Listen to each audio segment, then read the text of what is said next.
In this video, I'm going into my condiments. If you're anything like me, they tend to add up. We're gonna make some delicious meals with the condiments that I have in my fridge. So a few days ago, I grabbed these chicken thighs from the freezer, and then I'm just gonna put them in this bag, and I grabbed this marinade from my fridge. This was just, I have like a half of this left, this teriyaki. And so the nice thing about this is it only takes 15 minutes. So I'm just gonna throw the chicken in here and pour the marinade on, and then we're gonna grill it up. And I just thought, since we're doing teriyaki, my light's broken in here, so it's a little dark. I remembered that I have this teriyaki noodles, and I think I'll make these up. And to get some veggies, I'm just gonna add in some, I think I have some broccoli, maybe not. Okay, peas and carrots. Yeah. I'm just gonna add these peas and carrots to the noodle dish. You know what else I wanna add? These baby corns, because I love them. And even though my kids don't wanna eat them, I'll just eat them all. To grill your chicken thighs, you just want to cook them over medium-high heat for about 10 minutes, and then we're going to flip them. Just brought the water to a boil, and then I added all of my add-ins in, and we're just going to still follow the package instructions. Cook it for about 7 more minutes. Once it comes up to a boil, and turn it to low. It may take a little bit longer, we'll see. And then once you flip those chicken thighs, you just want to cook them for another 10 to 15 minutes until they're cooked all the way through. You want an internal temp of 165 degrees. You really want to check these and make sure that they are cooked to the bone. But good thing about chicken thighs like this is it's almost impossible to overcook them because they are so juicy and delicious.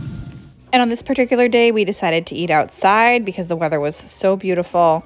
And so we had our teriyaki with the vegetables and then the teriyaki chicken, and we put some hot honey on it. That was the Momofuku hot honey. I'll link that in my Amazon store. It's so delicious. But the kids loved it, and we had a great time. I feel like when I'm looking at my condiments, it's inevitable that I find one of these like vinaigrette dressings, because a lot of times my mother-in-law will bring salad for an event, and she'll bring one of these over. She usually brings like the Parmesan garlic, which is so good, but we don't use all of it, you know? And this one I used for Greek salads, and I barely touched it because the kids just eat ranch. So I'm gonna use my trusty little bag holder here. And we've got some boneless, skinless chicken thighs. And then you can just pour the dressing right in and marinate for a few hours if you want. You could do overnight. It doesn't take very long. I think I'll put the other half of it, it's like so close. Hi, Greek dressing. I'll put the other half of it on the vegetables. I have some peppers and some mushrooms. So in this case, I just sliced up a red and a green pepper and some mushrooms and put them on skewers to grill as kebabs.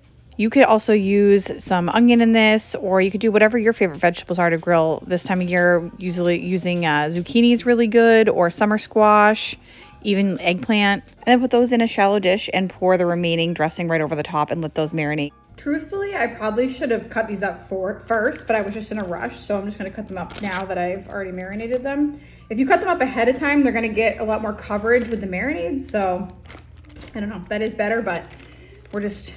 it's real life over here, and this is what we're doing. Now, I always skewer my chicken and my vegetables separate because sometimes they cook at different temperatures or speeds, and I do not want to have to like char the vegetables in order to make sure the chicken gets cooked, and vice versa. I don't want to have overcooked chicken and then have just like undercooked vegetables. So you want to grill the chicken and veggies for about 5 minutes and then turn them. And then you want to make sure that they cook until they're fully cooked through. That's 165 degrees. And this is going to kind of vary per grill. So just double check and make sure everything's cooked all the way through. And sometimes the vegetables cook at a different temp, and that's okay. So you may want to pull them off before or after. Same thing with the chicken. And life happens. We ran out of pellets on the grill. So I already kind of knew that might happen because we didn't have a lot and I didn't get any at the store. Oops. So I preheated the oven to 350. And I'm just gonna pop these in. This is just like the leftover dressing from the vegetables. So I just put it on top to give it a little more flavor. And we'll just bake this for probably like 10 or 15 to get everything finished up.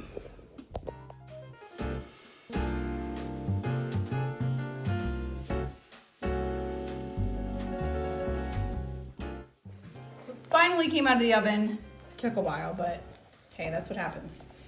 And we've got our veggie skewers and our salad. I was just saying on Instagram, I'm like, I seriously love a salad, like kind of like a house salad. You get like a steakhouse or even sometimes like an Italian restaurant, just croutons, red onion, tomato, cucumber, like this blue cheese dressing, got it on clearance.